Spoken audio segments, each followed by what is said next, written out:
میرے آقا فرماتے ہیں دو کلمے ایسے ہیں جو رحمان کو سب سے زیادہ پیارے ہیں اور زبان پر سب سے ہلکے ہیں اور میزان میں سب سے بھاری ہیں. زبان پر بہت ہلکے ہیں، میزان پر سب سے بھاری ہیں. وہ دو کلمے کیا ہیں؟ میرے آقا فرماتے ہیں سبحان اللہ و بحمدہ ایک کلمہ، سبحان اللہ العظیم دوسرا کلمہ. یہی ہے. ایک دوسری حدیث میں آگے و بحمدہ استغفر اللہ کا بھی اضافہ ہے. بہرحال یہ اس کی فضیلت آپ نے پوچھا اس لیے میں نے عرض کیا. آج بھی بحمدہ تعالی خانہ کعبہ کے پاس کثرت سے پڑھی جانے والی تسبیح بھی یہی ہے. پورے خانہ کعبہ کے غلاف پر اگر کوئی تسبیح لکھی ہوئی ہے تو صرف سبحان اللہ و بحمدہ سبحان اللہ العظیم. یہی آپ دیکھیں گے. اللہ تبارک و تعالیٰ اس تسبیح کی برکت سے ہمارے گناہوں کو معاف فرمائے. کیا مانگنا چاہیے زندگی میں؟ اور جو ہم سے دنیا کی کھیتی طلب کرتا ہے ہم اسے بھی دیتے ہیں لیکن آخرت میں اس کا کوئی حصہ نہیں رکھتے. کیا طلب کرنا چاہیے؟ اللہ عز و جل فرماتا ہے جس نے ہم سے آخرت مانگی ہم اس کی دنیا بھی دیں گے اور آخرت بھی دیں گے، اور جو صرف ہم سے دنیا طلب کیا تو اسے دنیا تو دی جائے گی لیکن آخرت میں اس کا کوئی حصہ نہیں ہوگا. ہم عموماً دیکھتے ہیں مانگنے میں ہم سب سے زیادہ کیا چیزیں مانگتے ہیں؟ تقریباً سب دنیا ہی ہم مانگتے ہیں. جو چیزیں ہم مانگتے ہیں کبھی حساب کر کے دیکھیں، دنیاوی چیزیں ہم مانگتے ہیں. اور قرآن کی صاف بات ہے جو بھی دنیا مانگ رہا ہے اللہ تعالیٰ فرما رہا ہے میں اسے دوں گا لیکن آخرت میں اس کا حصہ نہیں رکھا جائے گا. صحیح طریقہ مانگنے کا تو اللہ تعالیٰ نے خود سکھایا ہے. ربنا آتنا فی الدنیا حسنہ وفی الآخرۃ حسنہ. اے ہمارے رب دنیا میں بھی ہمیں اچھائیاں عطا کر اور آخرت میں بھی اچھائیاں عطا کر. کبھی اونلی ون دنیا کی چیزیں طلب کرنا، صرف اور صرف دنیا طلب کرنا تو یہ مسلمان کو اور مومن کو زیب نہیں دیتا. مثال کے طور پر ہم اپنے کاروبار کی بھلائیاں چاہتے ہیں، کون نہیں چاہتا؟ دعا کریں کہ دکان اچھی چل جائے، دنیا ہی تو مانگا. آپ کہتے ہیں میرا گھر اچھا بن جائے، دنیا ہی تو مانگا.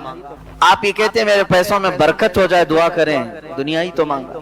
اولاد نہیں ہے، اولاد کی دعا کر دیں، اولاد دنیا ہے. اچھی بیوی مل جائے، دنیا ہے. جائیداد مل جائے، دنیا ہے. یہ ساری چیزیں دنیا ہیں میرے عزیزوں. میں یہ نہیں کہتا کہ صرف دنیا مانگنا ناجائز ہے، بلکہ مانگ سکتے ہیں آپ. خود میرے آقا صلی اللہ علیہ وسلم نے فرمایا خیر متاع الدنیا المرأۃ الصالحہ. دنیا کا سب سے بہترین سامان اگر کچھ ہے دنیا میں سے تو وہ نیک بیوی ہے. تم مانگ سکتے ہو دنیا میں، لیکن صرف دنیا کے اوپر ڈیپینڈ رہ جانا اور آخرت کبھی نہ طلب کرنا یہ احمق آدمی کی علامت ہے، بے وقوف ہے. وہ 4 دن کے لیے تو مانگ لیا اور لاکھوں کے سال کے لیے کچھ نہیں مانگا. جہاں اسے اتنی لمبے عرصے کی زندگی گزارنا ہے کہ جس کا اینڈ کوئی ہے ہی نہیں، آخرت. وہاں تو سورج بھی ختم ہو گیا، چاند بھی ختم ہو گیا. دن یہاں جو گنتے ہیں سورج کی وجہ سے گنتے ہیں، سورج ہی ختم ہو گئے، چاند ہی ختم ہو گئے، نہ دن ہو رہی ہے نہ رات. وہاں تو دنوں کا حساب بھی نہیں ہوگا، کتنے سال تک تمہیں رہنا ہے، اس کے لیے کبھی اتنا نہیں مانگا. یہ مختصر سی زندگی کے لیے مانگا جو آج ہے پتہ نہیں کل بھی چلی جا سکتی ہے. ہم نے تو دیکھا ہے کہ صبح بات کی ہیں اور شام میں ان کا لاشا قبرستان میں نہیں ملتا ہے. نہیں ہوتے، اچانک موتیں آئی. صبح ناشتہ کر کے نکلے ہوئے ہیں، شام میں ان کا جنازہ ان کے گھر سے نکلا ہوا ہے. کیا یہ حالات نہیں ہے؟ تو اس مختصر سی زندگی کے لیے ہم بہت مانگتے ہیں، دعا بھی کرتے ہیں. مانگو میرے عزیزوں، لیکن انصاف کا تقاضا یہ ہے کہ عقل رکھنے والا بندہ وہاں کی طلب کرتا ہے جہاں اسے زیادہ دن رہنا ہے، لمبا عرصہ. یہاں ایک حدیث میں یہ بھی سنا دوں آپ کو. اللہ کے حبیب صلی اللہ تعالی علیہ وسلم نے فرمایا، اس سے قبل بھی شاید میں نے بتایا ہوگا، 2 راستے ہیں. دوزخ کا راستہ بہت خوبصورت ہے، دوزخ کا راستہ بہت خوبصورت ہے، اور جنت کا راستہ کانٹوں بھرا ہوا ہے، تکلیف دہ ہے. دونوں کی یہ منزل، یعنی راستے میں بتا رہا ہوں. دوزخ اس کا راستہ بہت خوبصورت دکھتا ہے لیکن منزل بہت خراب ہے، اور جنت کا راستہ کانٹوں بھرا ہے لیکن منزل بہت حسین ہے. مرضی تمہاری. صرف اگر تمہیں راستہ ہی چاہیے تو دوزخ کے راستے پر چلتے ہوئے جاؤ گے، آج یا کل کٹ جائے گا راستہ، اور جب منزل پہنچو گے پھر آگ کے شعلے تمہارا استقبال کر رہے ہیں، اور وہ کتنے سال تک وہ بھی نہیں معلوم.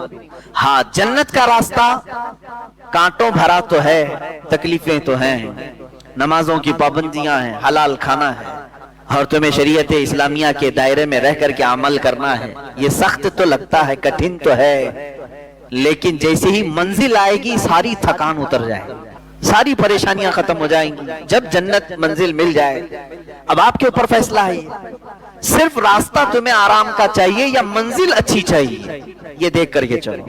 اب اس کی مثال ایسی ہے کہ آپ کو میں دنیاوی طریقے سے ایک مثال بتاؤں.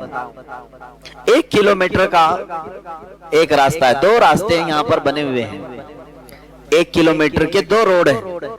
ایک روڈ کنکریوں سے بھرا ہوا ہے, لیکن جہاں یہ روڈ اینڈ ہوتا ہے, ختم ہوتا ہے, ایک بہت ہی حسین باغیچہ ہے جس میں پھل ہیں, ندی ہیں, بہت ٹھنڈی ہوائیں ہیں, لیکن راستہ پورا کنکریوں سے بھرا ہوا ہے, 1 کلومیٹر چلنا ہے. ایک دوسرا راستہ ہے, بہت ہی اچھا راستہ ہے, کوئی کنکری نہیں, کوئی کانٹے نہیں, اچھا لگ رہا ہے, لیکن جہاں یہ ختم ہوتا ہے منزل بہت بھیانک ہے. وہاں سڑی ہوئی بدبویں آ رہی ہیں, کانٹے بکھرے ہوئے ہیں اور لاشیں ہیں, بدبو بھری ہوئی ہے. مجھے بتاؤ عقل رکھنے والا کون سا راستہ اختیار کرے؟ وہ کنکریوں بھرا راستہ چننے والا عقل مند ہے, اس لیے کہ چلنا ہی تو ہے 1 کلومیٹر, اس کے بعد تو حسین باغیچہ میرا استقبال کر رہا ہے. اور بے وقوف وہ بندہ ہے جو صرف راستے کو دیکھا کہ یہ حسین لگ رہا ہے, آرام کا لگ رہا ہے, چل پڑا, لیکن منزل بہت ہی بھیانک پا لیا. سیم یہی مثال جنت اور دوزخ کی ہے. وہی اللہ تعالیٰ فرماتا ہے قرآن پاک میں, جس نے صرف ہم سے دنیا مانگی ہم اس کو دنیا دے دیں گے. کفار و مشرکین کو اللہ دنیا دیتا ہے, تمہیں بھی دے گا, لیکن آخرت میں تمہارا حصہ نہیں رکھا جائے گا. اور جس نے ہم سے آخرت مانگی اللہ فرماتا ہے اسے دنیا میں برتنے کو بھی دیا جائے گا اور آخرت میں بھی دیا جائے گا. تو فائدے میں یہی رہیں گے. اسی لیے ہمیشہ ایک دعا یہ کرو, میں بہترین دعا آپ کو بتاتا ہوں جو اولیاء کاملین کی سب سے بڑی دعا تھی. کیا مانگنا چاہیے زندگی میں, کیا مانگنا چاہیے؟ یعنی مانگنے کے لیے ہمارے پاس بہت ساری چیزیں ہیں. کیا مانگیں ہم؟ اپنے لیے گاڑیاں مانگیں, گھوڑے مانگیں, اولاد مانگیں, بیویاں مانگیں, بچے مانگیں, پراپرٹی, جائیداد, بادشاہ کا تخت, کیا چیز مانگنا چاہیں؟ اولیاء کاملین جو چیز مانگتے تھے وہ سب سے بڑی دعا یہ ہے, وہ یوں کہتے تھے کہ اے اللہ تو میرا ہو جا, بس تجھ سے تجھی کو مانگ کر مانگ لی ساری کائنات. اللہ رب العزت جس کا ہو جائے پھر بچا کیا. تو دعا ہمیشہ یہ کرو کہ اے اللہ تو میرا ہو جا, یعنی تو مجھ سے راضی ہو جا. اللہ رب العزت جس بندے سے راضی ہو جائے اسی کے متعلق تو کہا ہے شاعر نے, خودی کو کر بلند اتنا کہ ہر تقدیر سے پہلے خدا بندے سے خود پوچھے بتا تیری رضا کیا ہے. یہ وہ لوگ ہیں جن کے متعلق اللہ رب العزت اپنے خزانہ رحمت کو کھول دیتا ہے. قرآن میں ہے لہم ما یشاؤون فیہا, یہ وہ بندے ہیں جو چاہ لیں اللہ ان کے لیے رکھا ہے, جو وہ چاہ لیں اللہ ان کے لیے رکھا ہے. وَلَدَيْنَا مَزِيدٌ, اور اللہ فرماتا ہمارے پاس اس سے بھی زیادہ ہے جتنا وہ چاہتے ہیں. لیکن یہ اولیاء کاملین پوری زندگی اس طرح کی گزارتے رہ گئے کہ دنیا میں سے صرف اتنی چیزیں لی جتنا زندگی گزارنے کے لیے کافی تھی, باقی سب وہ مانگتے رہے اللہ ہی کو, مانگتے رہے اللہ ہی کو. ایک بہت ہی مقدس جماعت قیامت کے دن جنت میں جانے والوں کی 3 کیٹیگریز ہوں گی. جنت میں جانے والوں کی 3 جماعتیں بخشے جا چکے ہیں, حساب کتاب ہو چکا ہے, جنت کا فرمان آ چکا ہے. ایک جماعت ایسی ہوگی اللہ تعالیٰ ان سے فرماتا ہے اے میرے بندو تم پر جنت ہو گئی, تمہیں جنت میں بھیجا جا رہا ہے, تم عبادتوں میں پورے کمپلیٹ تھے, بتاؤ کیوں عبادت کرتے تھے, جنت تک کیسے پہنچ گئے؟ وہ کہتے ہیں اے اللہ ہمیں جنت کی نعمتیں جب سے ہم نے سنا تھا بڑا لگاؤ تھا کہ اس جنت میں جائیں. یہ بھی مومن کی شان ہے, جنت میں جانے کی خواہش رکھنا چاہیے. جنت تیری بڑی حسین و جمیل ہے, ہم نے قرآن میں پڑھا, حدیث میں پڑھا, اس لیے اس میں داخل ہونے کے لیے خوب جستجو کرتے تھے, کوئی نماز نہ چھوٹنے پائے, ہر گناہ سے بچتے رہے. اللہ تعالیٰ فرماتا ہے ٹھیک ہے تم نے اچھا کیا اور تمہارے لیے جنت ہو گئی. جس کی طلب میں پوری زندگی محنت کرتے تھے وہ چیز تمہیں مل گئی. ایک جماعت گئی جنت. دوسری جماعت ہے, ان سے پوچھا رب تعالیٰ نے تم کیوں عبادت کرتے تھے؟ وہ کہتے مولا تیری دوزخ سے ڈر بہت لگتا تھا, ہم نے جب قرآن میں پڑھا یا حدیث سے سنا کہ دوزخ کے عذابات اتنے سخت ترین ہیں کہ اس کو بندہ نہیں سنبھال سکتا, تو ہمیں ڈر بہت لگتا تھا. اس ڈر کی وجہ سے ہم عبادتوں کی پابندی کرتے تھے اور کوئی گناہ ہونے نہیں دیتے تھے, نیکیاں کرتے رہے. اللہ تعالیٰ فرماتا ہے جاؤ میرے بندے, جہنم کے خوف سے تو تم عبادت گزار تو رہے, تمہارے لیے بھی جنت. تیسری ایک جماعت تھی مخلصین کی جماعت, ان سے رب تعالیٰ فرماتا ہے تم کیوں عبادت کرتے تھے؟ تمہارے لیے بھی جنت کا پروانہ سنا دیا گیا، تم کیوں عبادت کرتے تھے؟ وہ کہتے ہیں اے مولا ہمیں نہ جنت کی خواہش تھی اور نہ ہمیں دوزخ کے متعلق کوئی فکر تھی، ہم تو صرف اس لیے عبادت کرتے تھے کہ تو ہم سے راضی ہو جا، ہم تجھ کو چاہتے تھے، تیرا فرمان تھا اور ہم اس پر عمل کرتے تھے، بس ہم جنت کی طلب میں یا دوزخ کے خوف سے نہیں، اے اللہ ہم خالص تیرے لیے کرتے تھے۔ رب تعالیٰ فرماتا ہے کہ اے بندو میں تم سے راضی ہو گیا، جاؤ جنت میں، لیکن وہ جنت میں نہیں جا رہے ہوں گے۔ ہائے کیسی جماعت ہوگی، جنت کا پروانہ سنا دیا گیا، وہ جنت میں نہیں جا رہے ہیں۔ وہ کہیں گے اے مولا اگر ہم جنت میں چلے گئے تو دوسرے ہم کو تانا ماریں گے کہ تم بھی جنت کے لیے ہی عبادت کرتے تھے، بولے کچھ اور ہو۔ رب تبارک و تعالیٰ فرماتا ہے میرے بندو میں تم سے راضی ہو گیا، تم میری رضا کے لیے کرتے تھے، میں راضی ہو گیا اور بدلے میں تمہیں جنت مل رہی ہے۔ وہ کہتے مولا بدلہ نہیں چاہیے، بس تو راضی ہو جا، بدلہ نہیں چاہیے، تو راضی ہو جا۔ یہاں تک کہ روایات میں آتا ہے کہ فرشتوں کو حکم ہوگا ان کو بیڑیاں ڈالو اور جنت میں لے جاؤ، ان کو کھینچ کر کے جنت میں لے جاؤ۔ یہ وہ بندے ہیں جو اللہ سے اگر کچھ مانگتے تھے تو اللہ ہی کو مانگتے تھے، تو ہمارا ہو جا۔ میرے عزیزو آج کے اس آیت کریمہ سے بھی یہی سیکھو کہ مانگنے کے لیے ہزاروں چیزیں تمہارے پاس ہیں، عقل مند بندہ وہ ہے جو اللہ سے اللہ ہی کو مانگ لے، اے اللہ تو میرا ہو جا۔ اور ہم نے بزرگان دین کی زندگیوں میں دیکھا ہے، بلکہ حدیث آپ کو میں بتا دوں، اللہ کے حبیب صلی اللہ تعالی علیہ وسلم نے ارشاد فرمایا من کان للہ کان اللہ لہ، جو اللہ کا ہو گیا اللہ اس کا ہو گیا۔ یہاں تک کہ حدیث قدسی ہے، یہ حدیث قدسی کہتے ہیں فرمان اللہ کا ہے، زبان نبی کونین کی ہے صلی اللہ علیہ وسلم۔ حضور صلی اللہ علیہ وسلم نے بیان کیا لیکن وہ کلمے اللہ کے۔ اس حدیث قدسی میں اللہ فرماتا ہے ایک بندہ مجھ سے قریب ہوتا ہے، اتنا قریب ہوتا ہے کہ میں اس کا ہاتھ بن جاتا ہوں جس سے وہ پکڑتا ہے۔ کون کہہ رہا ہے؟ اللہ عز و جل۔ رب تعالیٰ فرماتا ہے میں اس کی زبان بن جاتا ہوں جس سے وہ بولتا ہے، میں اس کے کان بن جاتا ہوں جس سے وہ سنتا ہے۔ اللہ تبارک و تعالیٰ یہ ارشاد فرما رہا ہے یہ حدیث قدسی میں۔ تو بندہ اپنے آپ کو اتنا قریب کرتا ہے کہ اللہ رب العزت اس کے اعمال کو اپنا عمل فرما رہا ہے۔ بدر کے وہ صحابہ جب تیر چلا رہے تھے اور کفار و مشرکین کو تہس نہس کر رہے تھے، بعد میں آیتیں نازل ہوئی، اللہ تعالیٰ نے فرمایا وما رمیت اذ رمیت فلم تقتلوہم ولکن اللہ قتلہم۔ دو الگ الگ جگہ سے میں پڑھ رہا ہوں۔ حضور صلی اللہ علیہ وسلم سے رب تعالیٰ فرماتا ہے تیر جو چلایا وہ آپ نے نہیں اللہ نے چلایا۔ فلم تقتلوہم ولکن اللہ قتلہم، اے صحابہ تم نے نہیں قتل کیا، ہاتھ تمہارا تھا، اللہ نے قتل کیا۔ ان کے عمل کو اللہ اپنا عمل فرما رہا ہے۔ یہ وہ مقام ہے جس کی طلب ہر مسلمان کو ہونی چاہیے، ہر مومن کو ہونی چاہیے۔ اے اللہ مجھے اس مقام تک پہنچا دے جہاں میرا چلنا پھرنا ہر چیز تیری رضا کے مطابق ہو جائے۔ یہ کب ہوتا ہے؟ جب سچی طلب ہو۔ اور قرآن پاک میں اللہ فرماتا ہے من کان یرجو لقاء اللہ، جو اللہ تبارک و تعالیٰ سے ملاقات کی امید رکھتا ہے، یقین رکھتا ہے، اسے چاہیے کہ وہ نیک اعمال میں لگ جائے۔ فَلْيَعْمَلْ عَمَلًا صَالِحًا وَلَا يُشْرِكْ بِعِبَادَةِ رَبِّهِ أَحَدًا، وہ اللہ رب العزت کے ساتھ کسی دوسرے کو اپنا خدا شریک نہ ٹھہرائے اس کے ساتھ، اور اعمال صالحہ میں دن رات لگ جائے، جسے یہ امید ہے کہ وہ اپنے رب سے ملنا چاہے، اپنے مولا سے ملاقات کرنا چاہے۔ میرے عزیزو اس آیت کا پورا خلاصہ میں یہ بتا رہا ہوں کہ دنیا میں اگر کچھ مانگو تو آخرت کی طویل زندگی میں اللہ کی رضا مانگو، اللہ کی رضا مانگو۔ ایک بزرگ ہیں حضرت امام حسن بصری رضی اللہ تعالیٰ، بڑی پتے کی بات ہے، اور ایک روایت حضرت رابعہ بصری رضی اللہ تعالیٰ عنہ ملتی ہے۔ ایک صاحب آئے اور ان سے کہا کہ ہمارے لیے دعا کر دیں، غالباً حضرت رابعہ سے کہا کیا دعا کروں؟ انہوں نے کہا کہ دعا کر دیں اللہ مجھ سے راضی ہو جائے۔ ابھی میں نے کہا نا دعا تو یہی کرنا چاہیے، اللہ مجھ سے راضی ہو جائے۔ تو بھڑک گئی، کہا یہ دعا کروا رہے مجھ سے اللہ تجھ سے راضی ہو جائے؟ میں دعا تو کروں گی لیکن پہلے یہ بتا کیا تو بھی اللہ سے راضی ہے؟ کیا تو بھی اللہ سے راضی ہے؟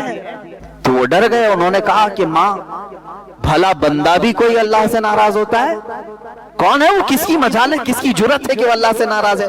انہوں نے کہا لاکھوں بندے ہیں. کہا کیسے؟ کہا یہ ناراضگی کی علامت نہیں ہے کہ جب وہ موسم گرمی کا دیتا ہے تو کہتے ہائے کیسی گرمی ہے، برداشت سے باہر ہو گئی، جبکہ وہ مولا کہہ رہا ہے میں کسی کو اس کی طاقت سے زیادہ کوئی چیز ڈالتا نہیں. اگر تم اس کی یہ تمام قدرت سے راضی ہوتے تو اس کے موسموں کی شکایت نہیں کرتے. ایک بزرگ چلتے پھرتے راستے میں انہوں نے صرف اتنا کہہ دیا تھا، بارش آ رہی تھی، ارے یہ کیسے بے موسم کی بارش آئی؟ کبھی ہوتا ہے گرمیوں کے دنوں میں بارش آئی. غیب سے انہیں ندا آئی کہ اے بندے کیا اب تو فیصلہ کرے گا کہ بارش کب ہونا چاہیے اور کب نہیں ہونا چاہیے؟ وہ اتنا روئے کہ تقریباً 40 سال تک انہوں نے اپنا چہرہ آسمان کی طرف نہیں کیا. حقیقت میں میرے عزیزو آج اللہ کی رضا ہم چاہ تو رہے لیکن کبھی ہم نے یہ سوچا میں بھی اس کے ہر چیز سے راضی ہوں. وہ بندہ راضی ہے جو اس کی دی ہوئے انعامات پر بھی خوش ہے اور اس کے دی ہوئے مصیبتوں پر بھی خوش ہے. لیکن یہاں ہوتا نہیں ہے، بندہ مصیبتوں پر ناشکری کرتا ہے اور انعامات پر اسے بھول جاتا ہے. انعامات ملتے ہیں، خوشیاں آتی ہیں، کہتا میں نے کمایا، کبھی یہ نہیں کہتا ھذا من فضل ربی، یہ میرے رب کے فضل سے ہے. عزیزان گرامی، اللہ کی رضا مانگو لیکن خود کو پہلے اللہ سے راضی کرو، یعنی اپنے آپ کے دل کو بھی راضی کرو کہ جو کچھ بھی دنیا میں ہوگا وہ میرے مولا کی مرضی سے ہوگا. خاص طور پر عورتوں میں یہ ناراضگی اللہ تبارک و تعالیٰ کے متعلق بہت ملتی ہے. تم ناراض ہوگے اللہ تعالیٰ سے تو اس کا کچھ نہیں بگاڑ سکو گے، تمہاری دنیا بھی تباہ ہے اور آخرت بھی تباہ.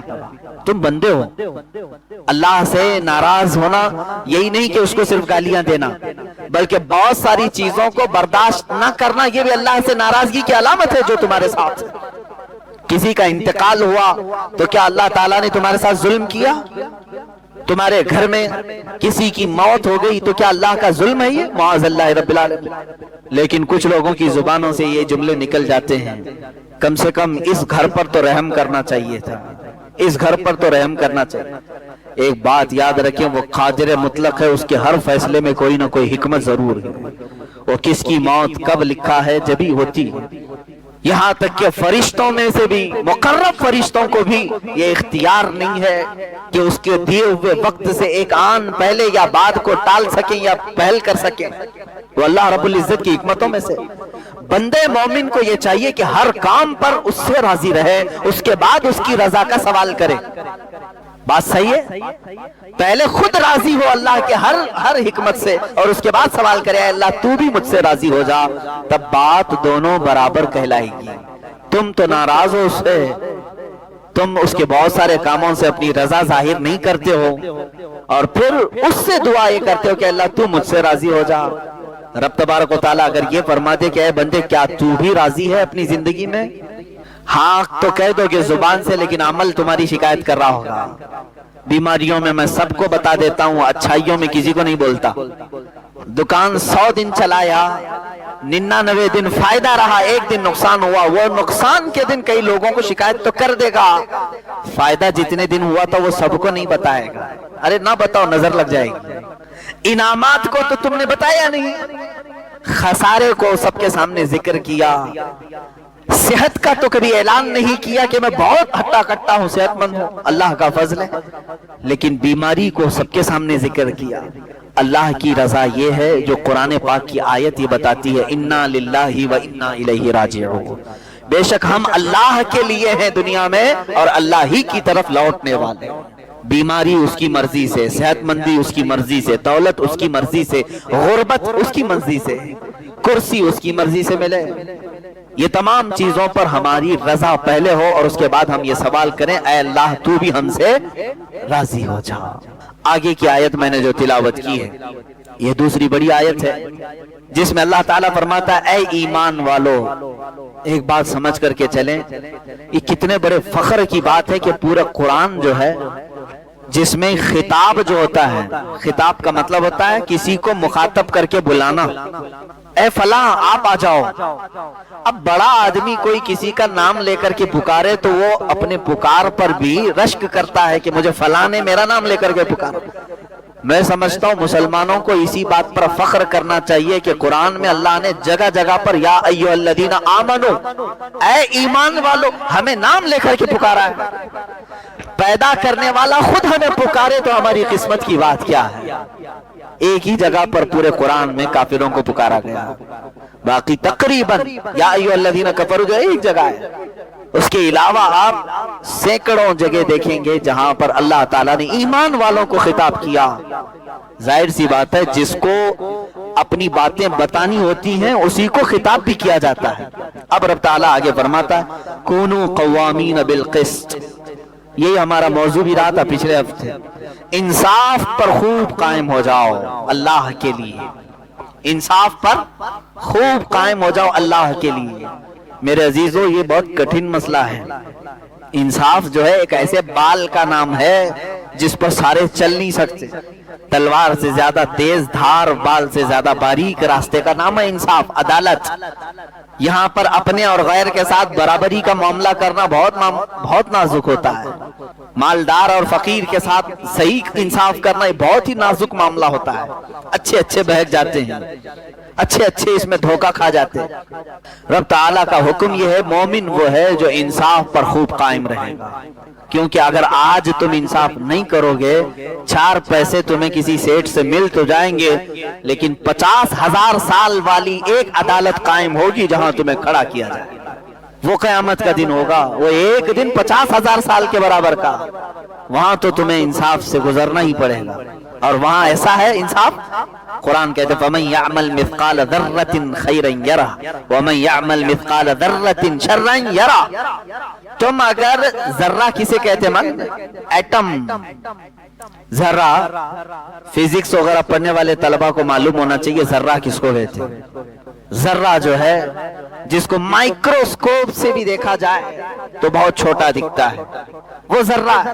اور اللہ تعالیٰ فرماتا ہے تم نے ذرے کے برابر بھی اگر نیکی کی ہے، قیامت کے دن وہ بھی میں تمہارے سامنے لاؤں گا، اور ذرے کے برابر بھی اگر برائی کی ہے تو وہ بھی تمہارے سامنے لاؤں گا۔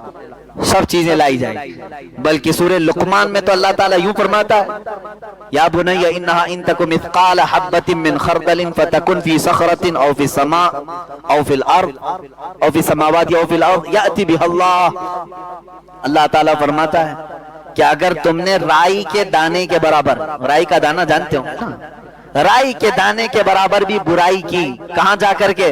پہاڑ کی چٹانوں میں اندر داخل ہو کر کے، آسمانوں میں اوپر جا کر کے، یا زمین کی تہ میں جا کر کے اگر گناہ کر کے آئے ہو، یأتی بها اللہ، رب فرماتا ہے قیامت کے دن اللہ وہ بھی تمہارے سامنے لائے، وہ سامنے لائے گا، وہ تمہیں دکھایا جائے گا۔ وہ انصاف کا دن ہے۔ اسی لیے سورہ فاتحہ کی بھی آیت یہ کہتی ہے مالکی یوم الدین، اللہ کی تعریف میں تیسری آیت یہی ہے کہ وہ قیامت کے دن کا مالک ہے، اور ایسا مالک ہے کہ وہاں کسی نبی کی بھی نہیں، یعنی شروع کا وقت ایسا ہے کہ نبی کی بھی اس وقت کوئی آواز نہیں ہوگی جب تک میرے آقا صلی اللہ تعالی علیہ وسلم کی شفاعت شروع نہیں ہوگی۔ وہ قیامت کا دن جب خدائے قہار غضب پر ہوگا اور بندوں کے سارے اعمال دفتر کے دفتر لائے جا رہے ہوں گے۔ یاد رکھنا تم اگر انصاف سے ہٹو گے زندگی میں یہ سب چیزیں لائی جائیں گی۔ آج کسی کا مال ہڑپ کر کے بیٹھو، کسی کا حق کھا کر کے بیٹھو، قرضے دبا کر کے بیٹھو تو لوگ سمجھتے ہیں کہ کون کیا کر لے گا ہمارا، کیس کرنا ہے کیس کر لو، حکومتیں آتی رہتی جاتی رہتی بدلتی رہتی، کورٹ میں 25 سال چلے گا، کیا ہو جائے گا ہمارا۔ یاد رکھنا اس دن وہ سارا نشہ نکل جائے گا جو قیامت کا دن ہوگا، جو جس کا حق کھایا ہے وہ چھوڑا نہیں جائے گا۔ ایک بات یاد رکھ لیں، حقوق اللہ معاف تو کیے جا سکتے ہیں، حقوق العباد بندہ جب تک نہیں معاف کرتا تب تک نہیں چھوڑا جائے گا۔ حقوق اللہ کیا ہے؟ شراب پیتے تھے تم، معاذ اللہ، جوا کھیلتے تھے، یہ زنا ہو گیا، اور بھی کئی گناہ ایسے ہیں جو حقوق اللہ ہے، تم نے توبہ کر لیا، یہ اللہ کی مرضی پر ہے، وہ چاہے تو قیامت کے دن کھولے گا بھی نہیں، چھپائے گا، معاف کر دے گا۔ لیکن ایک حقوق العباد ہے، فلاں کا پیسہ پکڑ کر کے رکھا ہے، فلاں کی جائیداد ہڑپ کر کے رکھا ہے، کسی کا کچھ لے کر کے رکھا ہے، یہ مت سمجھنا قیامت کے دن ارحم الراحمین سب معاف کرے گا۔ رب تعالی جہاں ارحم الراحمین ہے وہیں اللہ انصاف کو سب سے زیادہ قائم کرنے والا ہے۔ قیامت کے دن انصاف قائم کیا جائے گا، اس مظلوم کو بلایا جائے گا، تیرا حق اس نے دنیا میں لیا تھا، وہ کہے گا ہاں مولا، کیا تو اسے معاف کرتا ہے؟ ارے وہ دن کون معاف کرے گا؟ وہ کہے گا نہیں مولا، مجھے اس کی نیکیاں چاہیے، دلائی جائیں گی پوری نیکیاں، اگر کم پڑے تو یہ مظلوم بندہ کہے گا میرے گناہ اٹھا کر کے اس پر ڈال دے۔ اللہ تعالیٰ فرمائے گا اس کی گناہ اٹھاؤ اور حق مارنے والے کے سر پر ڈالو۔ کچھ ایسے لوگ ہوں گے نمازی، حاجی، سب کچھ ہوں گے، لیکن حق مار کر کے آئے ہوں گے، نیکیاں سب بٹ چکی ہوں گی، دوسروں کے گناہ اٹھا چکے ہوں گے اور دوزخ میں جا رہے ہوں گے۔ دنیا میں نیکیاں کرتے تھے لیکن حقوق العباد میں گرفتار تھے۔ اسی لیے میرے عزیزو، انصاف کو پوری طور پر قائم رکھو۔ انصاف کا مطلب صرف یہ کورٹ کچہری کا انصاف نہیں، اپنی ذات کے ساتھ بھی انصاف کرو، اپنی اولاد کے ساتھ بھی، اپنے پڑوسیوں کے ساتھ بھی، معاملات سب کے ساتھ جو بھی آئیں گے انصاف قائم رکھو۔ مزدوروں کے ساتھ انصاف تمہارا الگ ہے، تمہاری بیویوں کے ساتھ تمہارا انصاف الگ ہے، ان کے ساتھ ظلم نہ ہونے پائے، تمہاری اولاد کے ساتھ انصاف الگ ہے، ہر چیز میں پکڑ ہو سکتی ہے۔ تم اپنی کمپنی چلا رہے ہو، مزدور میں کسی کی بھی ناحق تم نے تنخواہ کاٹ لی، کسی کو اس کی ڈیوٹی سے زیادہ کام لے لیا اور اس کو اس کی اجرت نہیں دی، اسی ایک نا انصافی کی وجہ سے قیامت میں تمہاری نیکیاں دینی پڑ جائیں گی۔ بیوی رکھا تھا اور اس کو کام کی مشین سمجھ کر کے سب کرواتا تھا، وہ ناراض تھی۔ اللہ نے جتنے حقوق اس کے بیان کیے وہ نہیں ادا کرتے تھے اور اس کے ساتھ زور زیادتی ہوتی تھی، تو یہ قیامت کے دن لایا جائے گا۔ ارے بیوی تو بیوی ہے، بیلوں کو جو مارے ہوں گے، جانوروں کو، ان کو بھی لایا جائے گا قیامت کے دن، وہ سینگ مار مار کر کے اپنا بدلہ لیں گے۔ ہاں یہ حدیث پاک میں ملتا ہے، جانوروں کو ناحق جس نے مارا ہے وہ بھی بدلہ دیا جائے گا۔ وہ اللہ جو قرآن میں کہتا ہے یحب المقسطین، وہ انصاف کرنے والوں کو پسند کرتا ہے، تو قیامت کے دن کیا انصاف چھوڑ دیا جائے گا؟ نہیں، حقوق العباد پورے لائے جائیں گے۔ اولاد تمہاری 4 بیٹے تھے، کسی ایک کو سب سے زیادہ دیا، باقی کو دبا دیا، یہ مت سمجھنا دنیا ہے سب چل جائے گا۔ قیامت کے دن پکڑ ہوگی، ساری اولاد کو تمہیں ایک نظر سے دیکھنی ہوگی۔ کسی باپ کو یہ اختیار نہیں دیا شریعت نے کہ وہ اپنی کسی اولاد کو آگ کر دے، یعنی جائیداد نہیں دوں گا اس کو لکھوا لیا، کیا آج سے تو میرا بیٹا نہیں ہے، تیری شکل نہیں دیکھوں گا، تو میری میت پر نہ، اپنے اولاد سے اس کو خارج کر دیا۔ کسی باپ کو شریعت نے یہ اختیار ہی نہیں دیا ہے، اور اگر کسی نے ایسا کیا بھی ہے قیامت کے دن وہ پکڑا جائے گا۔ بیٹے نے اپنے باپ کے ساتھ جو کچھ بھی کیا ہے وہ سزا بھگتے گا، لیکن دنیا میں تم اس کی وراثت میں اور اس کے حقوق میں ایک پیسہ بھی نہیں رکھ سکتے۔ باپ کو بہنوں کا حق مارا جائے، کئی جگہوں پر دیکھا گیا ہے، ان کی شادی بیاہ کے بعد بھائی کہتے ہیں ارے اس کی شادی میں بہت سارا خرچہ تو ہو گیا، اب ابا کی جائیداد میں ان کو نہیں دیں گے، حق مار کر کے بیٹھے ہوئے، نمازوں پہ نمازیں ہیں، اور اپنی سگی بہنوں کا حق مار کر کے حج پر جا رہے ہیں۔ یہ کیسا حج ہے؟ چوہے کھا کر کے بلی حج کو چلی، جو محاورہ ہے۔ اسی طرح سے کئی لوگ کرتے ہیں، ان کی عبادتیں نہیں، وہ حقوق العباد میں گرفتار ہیں۔ حقوق العباد کا مطلب ہے بندوں کے حقوق پورے ہونے چاہیے، اور اللہ تعالیٰ قرآن میں فرمانا ہے کونوا قوامین بالقسط، اے ایمان والو انصاف پر پورے کے پورے اتر جاؤ، پورے کے پورے۔ حتیٰ کہ میں آپ کو بتاؤں اپنے جسم کے ساتھ بھی ہمیں انصاف کرنا ہے، جسم کے ساتھ بھی انصاف ہے۔ حضور صلی اللہ تعالیٰ علیہ وسلم کی بارگاہ میں 3 صحابہ آئے جو قسمیں کھا رہے تھے حضور کی عبادت کو دیکھ کر۔ ایک صحابی نے کہا میں رات بھر آج سے نہیں سوؤں گا، عبادت ہی کروں گا۔ ایک نے کہا میں کنٹینیو روزے رکھوں گا۔ ایک نے کہا میں آج سے کبھی کسی عورت کو چھوؤں گا نہیں، میری بیوی کو بھی چھوڑ دوں گا۔ حضور صلی اللہ تعالیٰ علیہ وسلم باہر آئے اور فرمایا کون کون ہے جو تم میں اس طرح کی قسمیں کھا رہا تھا؟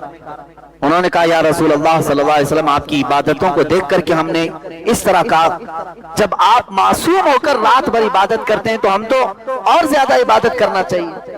حضور اکرم صلی اللہ تعالی علیہ وسلم نے فرمایا ان علیک جسمک لجسمک حق، اللہ کے حبیب صلی اللہ علیہ وسلم فرماتے ہیں بے شک تم پر تمہارے جسم کا بھی حق ہے، تمہارے اوپر تمہارے جسم کا بھی حق ہے۔ اللہ کی عبادت کرو تھوڑی رات اور اپنے جسم کو آرام بھی دو، اور اگر تم نے اس کو جلا کر اس کو تکلیف میں ڈال کر کے رکھا تو پھر یہ جسم بھی قیامت کے دن تمہارے خلاف مقدمہ کرے۔ ہاں ہمیں انصاف اسلام نے یہ سکھایا، اپنے جسم کے ساتھ یہاں تک بھی انصاف ہے۔ جو چیزیں تمہارے جسم کی ضروریات تھیں اس کو روک نہیں سکتے تو یہیں سے سمجھ میں آتا ہے جنہوں نے اپنے ہاتھوں ہلاکت کیا، اپنی گٹکا کھا کھا کھا کر کے پورا منہ سڑ گیا. یاد رکھنا تم نے کس کے ساتھ ظلم کیا؟ تم یہ سوچتے ہو کہ میری زندگی ہے، میرا جسم ہے، میں کچھ بھی کر لوں. قیامت کے دن تمہاری یہ جبڑے تمہارے خلاف بولیں گے کہ مولا اس نے تیری نافرمانی میں مجھے جلا کر خاک کر دیا. کسی بھی چیز کی لمٹ ہے. میں تو گٹکے کی بات کر رہا ہوں، کھانا ہی صحیح، چلو گٹکا چھوڑو، حلال کھانا ہی، چاول ہی اتنا کھایا کہ پیٹ پھٹ گیا، یہ بھی جائز نہیں ہے. یہ بھی جائز نہیں ہے کہ تم نے اپنے جسم پر ظلم کیا، اس کی حیثیت سے زیادہ اس پر بوجھ ڈالا. آپ دیکھ رہے حضور اکرم صلی اللہ تعالی علیہ وسلم کے پاس ایک صحابی آئے اور کیا شکایت لے کر کے آئے؟ میرا اونٹ بدک گیا ہے. اونٹ جب سرکش ہوتا ہے نا جلدی قابو میں نہیں آتا، پکڑ میں نہیں آتا. وہ آئے حضور اکرم صلی اللہ علیہ وسلم کی بارگاہ میں. حضور نے کہا چلو میں دیکھتا ہوں. جب حضور اکرم صلی اللہ تعالی علیہ وسلم گئے تو واقعی وہ اونٹ کسی کے ہاتھ میں نہیں آ رہا تھا. صحابہ ڈر گئے. جب اونٹ سرکش ہوتا ہے تو انسان کی کھوپڑی کھینچ لیتا ہے، بہت سخت ہو جاتا. اللہ کے حبیب صلی اللہ تعالی علیہ وسلم نے کہا سب ہٹ جاؤ میں جا کر دیکھتا ہوں. حضور آگے چلنے لگے. صحابہ ڈر گئے کہ اونٹ سرکش ہے، کہیں نقصان نہ پہنچا. میرے آقا صلی اللہ علیہ وسلم چلتے چلتے وہ سرکش اونٹ کے سامنے تک آ گئے. صحابہ پیچھے سے ڈر رہے تھے. اللہ کے نبی صلی اللہ علیہ وسلم نے فرمایا کوئی جانور مجھے ایذا نہیں دیتا. اللہ کے نبیوں کو جانور ایذا نہیں دیتی. اب قریب آئے تو وہ اونٹ جو کسی کے ہاتھ میں نہیں آ رہا تھا میرے آقا صلی اللہ علیہ وسلم کے قدموں کے پاس اپنا سر جھکا دیا اور اپنا منہ چپڑ چپڑ چپڑ ہلاتے ہوئے حضور کے کانوں میں کچھ کہہ رہا ہے. میرے آقا صلی اللہ تعالی علیہ وسلم نے سنا. اس کے بعد بلایا اونٹ کے مالک کو، صحابی تھے، کہا کہ اونٹ تیری شکایت کر رہا ہے، تو اس پر بوجھ زیادہ ڈالتا ہے، اس کو کھانا کم دیتا ہے، تیری ناانصافی کی شکایت کر رہا ہے. تو آج سے یہ عہد کر میرے پاس کہ اس سے اتنا ہی کام لے گا جتنا اس کو کھلاتا ہے، یا اگر کام زیادہ لیا تو کھانا بھی زیادہ دے دے. حضور اکرم صلی اللہ تعالی علیہ وسلم کا حکم ہوا تو انہوں نے اختیار کیا، قبول کیا. کہا کہ ہاں مجھ سے یہ خطا ہو گئی، میں اسے کم دیتا تھا اور کام زیادہ لیتا تھا. آج میں توبہ کرتا ہوں میرے آقا، میں انصاف پورا کروں گا. اتنا کہا اس صحابی نے، وہ اونٹ خود چل کر کے اس صحابی کے پاس گیا. اسلام تو انصاف جانوروں کے ساتھ بھی سکھایا. میرے عزیزو، مومن وہ ہے جو انصاف کے ترازو پر پورا اترے. آپ کو یہ چاہیے کہ انصاف خالی کورٹ کچہری کی بات نہیں کر رہا ہوں، یہ تو بکی ہوئی چیزیں ہیں، یہاں کچھ بھی ہو سکتا ہے. تم خود اپنے جسم کے ساتھ، اپنی روح کے ساتھ انصاف کرنا سیکھو کہ میں عدل کروں اپنے جسم کے ساتھ، میری عبادتوں کے ساتھ، میرے رب کے ساتھ.